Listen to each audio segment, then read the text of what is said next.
Alhamdulillah, alhamdulillahilladzi fataha abwabal jannah fi syahri Ramadan alladzi unzila fihi al-Qur'an hudan lin-nasi wa bayyinatin minal huda wal furqan.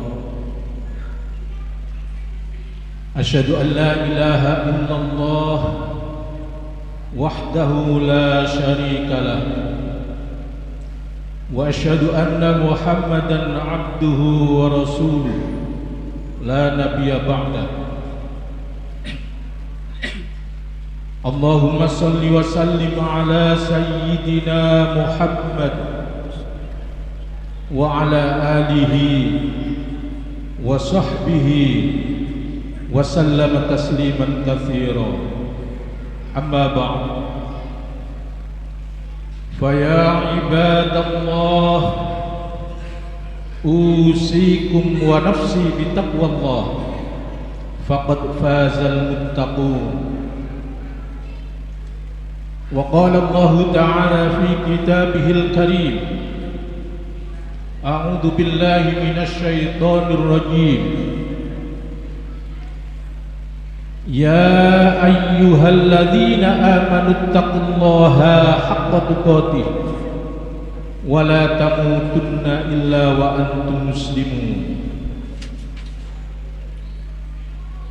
Hadirin sidang Jumat rahimakumullah,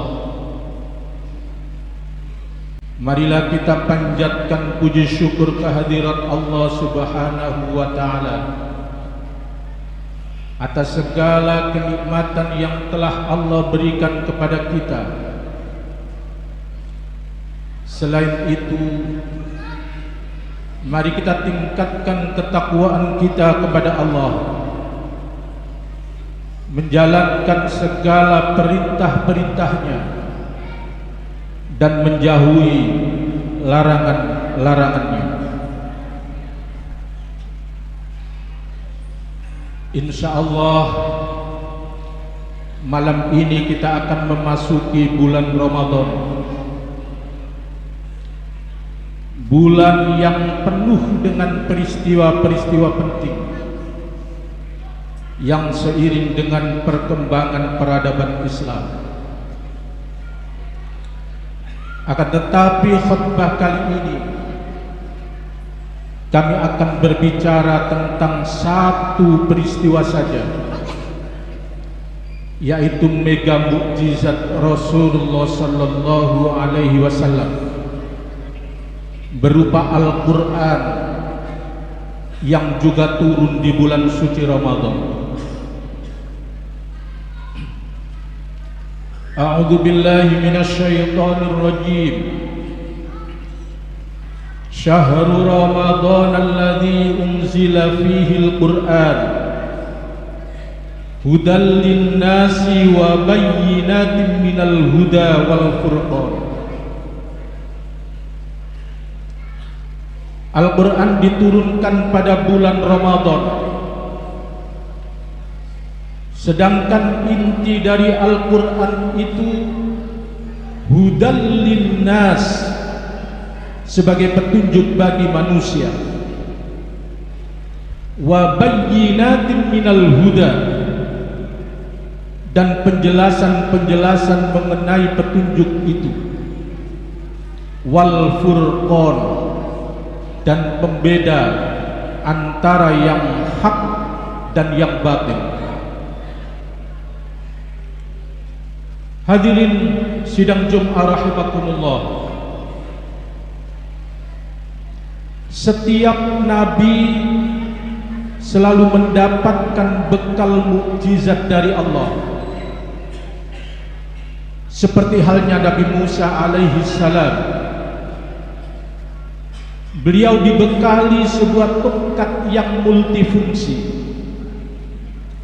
yang kesaktiannya mampu membelah laut. Selain itu, doa-doa Nabi Musa selalu direspon oleh Allah dengan segera. Bayangkan Ketika Nabi Musa alaihissalam masih remaja,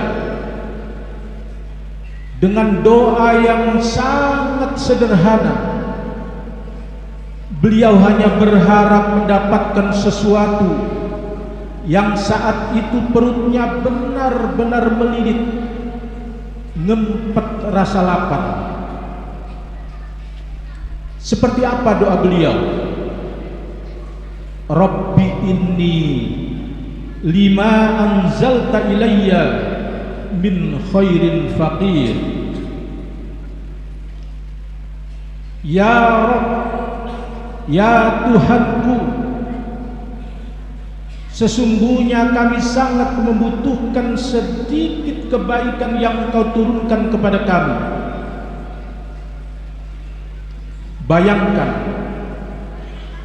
doanya cukup simpel, sederhana, tapi mampu membuka pintu langit.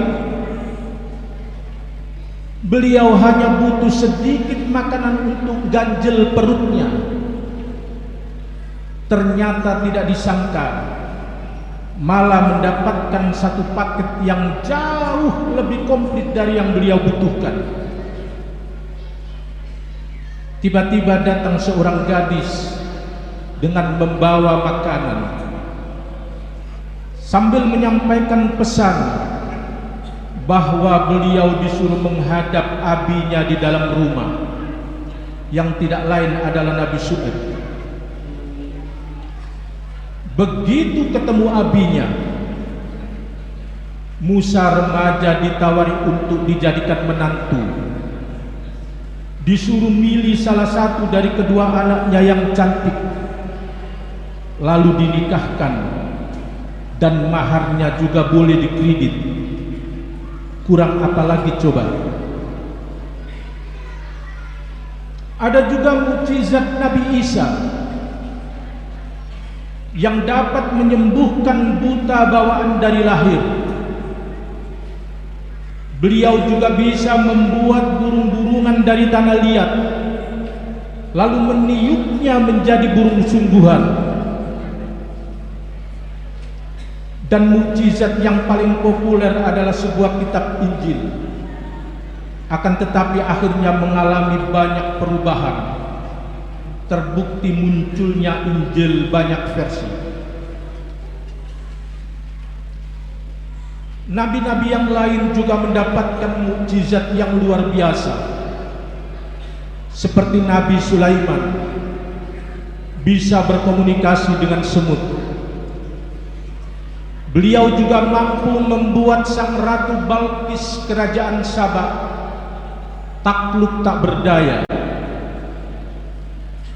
Hadirin,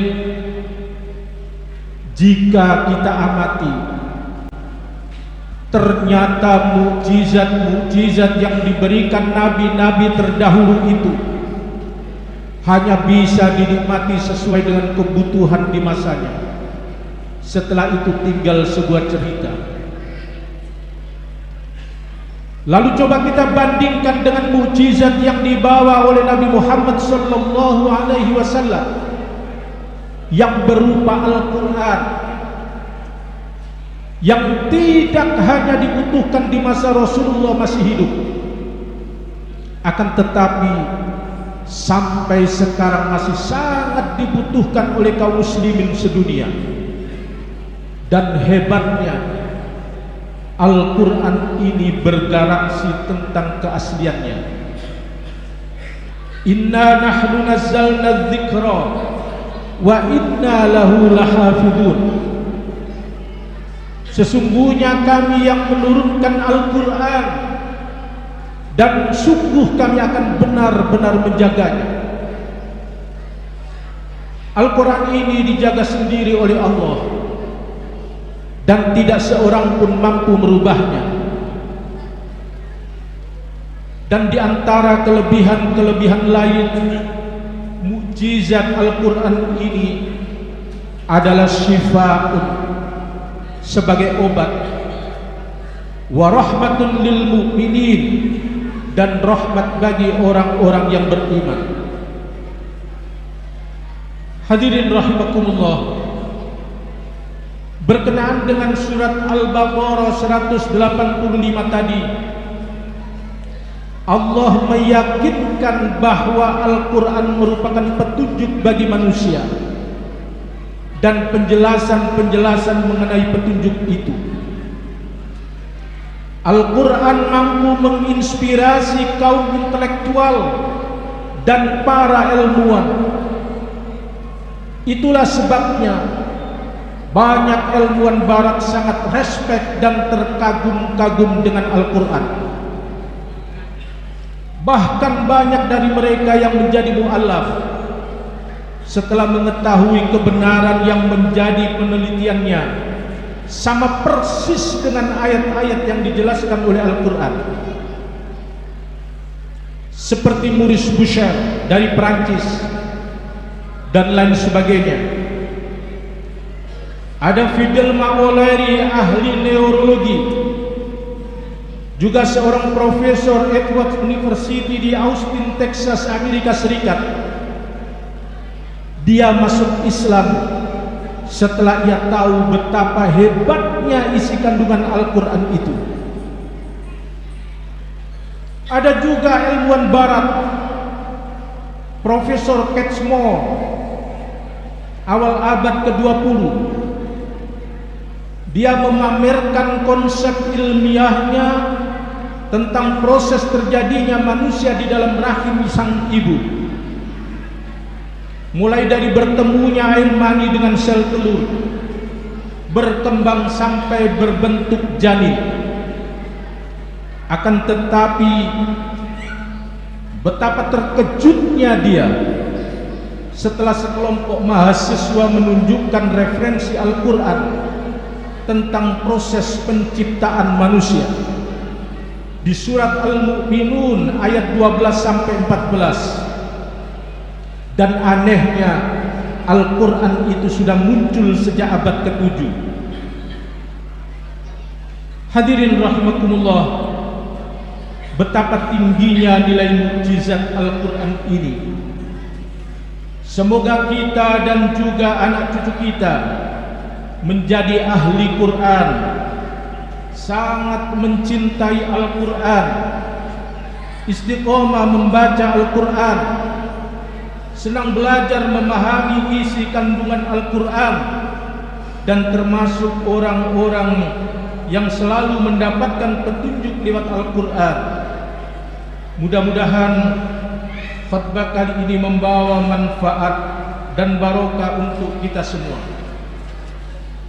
Barakallahu li wa lakum fil Qur'anil azim wa nafa'ani wa iyyakum bima fihi minal ayati wa dzikril hakim wa taqabbalallahu minna wa minkum tilawatahu innahu huwas samiul basir wa qur rabbighfir warham wa anta khairur rahimin.